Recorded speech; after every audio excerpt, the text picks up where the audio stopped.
I'm strongly opposed to H.R. 9329, a hodgepodge package of provisions that would harm the agency's ability to carry out its mission of protecting investors and facilitating capital formation. While a few of the bill's provisions may be sensible if considered by themselves, the overwhelming majority of H.R. 9329's provisions are not. Rather than reform SEC, this bill would block the Commission from doing its job by placing significant burdens on agency staff's time and resources and allowing for bad actors in our markets to escape accountability for their repeated law violation. But that may be the point. Let me explain just a few of the bad provisions of this bill. First, the bill would require the SEC staff to take part in wasteful, never-ending analysis and require a lengthy public process before guidance can be provided to the marketplace. The types of analysis required are inherently flawed because they fail to take into consideration non-monetary, non-pecuniary factors that would have just as much an impact on a rule's effects. But simply, the bill directs the SEC to consider the cost, but gives little concern for the benefits of an action because those benefits are often harder to quantify. The notice and comment process has long been reserved for formal rulemaking so as not to impede staff's ability to issue clarifying guidance on the fly. This guidance is for the market participants to understand how to comply with the rules, but by requiring a rulemaking-like process for guidance, H.R. 9329 makes it harder for SEC staff to help market participants in a timely manner when providing critical regulatory relief. Another harmful provision is Title V of the bill, which would dissolve the Independent Public Company Accounting Oversight Board, or the PCAOB, in its entirety, and moves its sanctions into the SEC, but without any new funding. The Enron scandal of 2001 exposed massive fraudulent accounting, which shattered investors' trust and prompted Congress to pass the Sarbanes-Oxley Act of 2002, SOX, as the law is called, formally created the PCAOB to independently oversee public company audits and prevent future corporate fraud. By dismantling the PCAOB, Congress would return to the good old days of audit regulation that allowed auditors to aid and abet fraudsters. Yet another problematic provision is Title VIII, which would allow repeat violators of our securities laws to group prior violations together to form a single violation, so long as they can stem from the same cause. The effect would allow recidivist bad actors that continually break the law to squirt accountability, and in fact, is likely to encourage more behavior of this sort. This should be called the Wells Fargo provision, because by now, Wells Fargo would have a free pass under the bill for all future violations.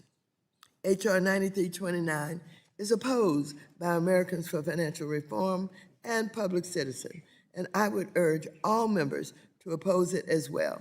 I thank you, and I yield back the balance of my time. Gentlewoman yields back. The Vice Chairman of the full committee, the gentleman from Michigan.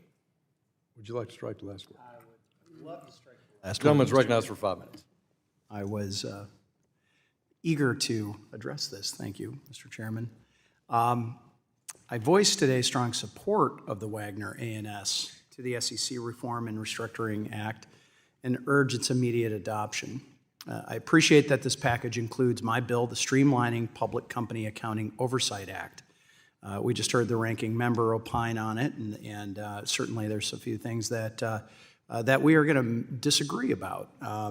This measure would simply transfer the Public Company Accounting Oversight Board, or PCAOB, into the Securities and Exchange Commission. Specifically, it would dissolve the PCAOB's duplicative board structure and replace it with the Office of Public Accounting Oversight within the SEC. Now, why is that important? The office would then operate under the SEC's Office of Chief Accountant, with the SEC Chief Accountant serving as its director. As was pointed out, this was born out of the Sarbanes-Oxley Act in response to major accounting scandals of the late 1990s and the early 2000s, including Enron, WorldCom, collapse of Arthur Andersen, and a number of other things. Prior to that, the accounting profession was largely self-regulated, obviously problematic. Interestingly, Sarbanes-Oxley placed the PCAOB under, wait for it, Mr. Chairman, SEC oversight, giving the SEC authority over its members, its budgets, its rules, its appeals, literally every function that the PCAOB has. This isn't an independent board as we would often think of it in many other contexts that we have here in Financial Services Committee.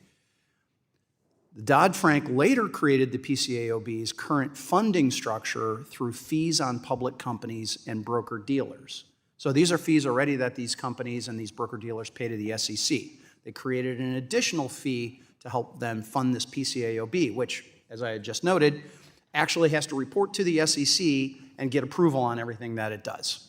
So under my provision, the new Office of Public Accounting Oversight would assume all of the PCAOB's responsibilities, rules, records, and regulatory functions. It would also require the SEC to establish the office's rules, inspection procedures, and enforcement processes while giving the SEC explicit rulemaking authority to issue any additional regulations necessary to ensure an orderly transition. We're not abandoning this in any stretch of the imagination. Now, you may ask, why do we need to do this? Well, the purpose of the reform is straightforward. It's to streamline regulation, reduce duplication, improve accountability, strengthen oversight, not weaken it, not to take away accountability, not to somehow erode regulation that is properly there, but to make sure that it is done efficiently and effectively. And what's more efficient what is more efficient about this is actually it's an upgrade. It's going to have the very people, the SEC, that are in charge of this, this organization already, to be able to make those direct decisions. So the SEC, as I said, already reviews and approves PCAOB rulemaking, but the status quo allows for too much overlap between the functions of the PCAOB and the SEC's existing responsibilities. Here's an example: whistleblower protection.